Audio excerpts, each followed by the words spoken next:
what we learn from reading Scripture is that God hates abuse. It drives him crazy. It's an affront against him. It harms his good creation. It harms his images. And so God's response is hatred towards abuse because of the devastation and destruction it brings. The Bible, specifically Jesus, uses languages of sheep and wolves and shepherds and says that there's some people who are wolves in sheep's clothing. They go around preying on the vulnerable. That's in Matthew 7, verse 15. Abusers act like they're part of, and they are part of, a religious community, of a church or a ministry, and they don't present themselves as wolves, but what they do is they cultivate this image as one of the sheep for the purpose of preying upon God's sheep. But what we learn is that God is not just saying, well, I don't like that, but he's saying, I want to be the refuge for those who have been harmed. God is a refuge for those who are abused, and God never ignores the cries of one who is abused. We can look specifically at Psalm 9, verses 9 and 12. God is a refuge. So our churches should be refuges for those who are abused. We should not tolerate abuse. We should have a zero tolerance. We should protect the vulnerable, prevent abuse, care for those who are survivors, and hold abusers accountable. That's what the church is called to do, to reflect the character of our God. And so God's people, the church, are called to obey God, expose sin, protect the vulnerable in the community, and hold abusers accountable. And the church, when it's been at its best, has been an exemplary community that has given sacrificial service to the least of these, the poor, the oppressed, the marginalized, and the abused. And so caring for and responding to those who have been harmed by abuse is an opportunity for Christians and the church to bring the gospel to those who are most in need, to create an alternate community that is different from the world, that doesn't look at them and say, you're weak and you're not going to be that much use to us, but says, we're here for you.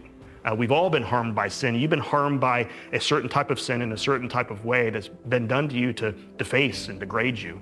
And to create a community to support those people, to show that the gospel brings hope and healing. The gospel is also transformative for them as an individual, transformative for the whole community.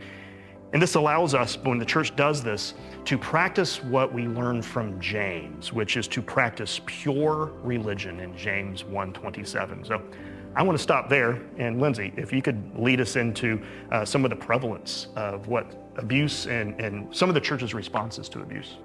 Yes. Sadly, abuse is more common than most of us would ever like to admit or acknowledge.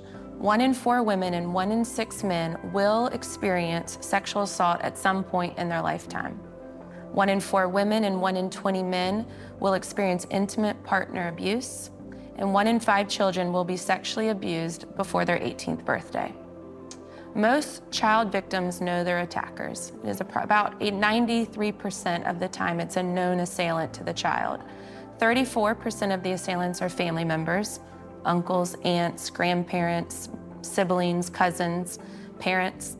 59% of the time it's acquaintances, so that can be anybody from a coach, doctor, therapist, teacher, pastor, youth pastor, neighbor, social workers, social worker. The list can go on and on. And sadly, the church sometimes responds poorly or increases the damages of abuse when a victim discloses or goes and talks to a church member.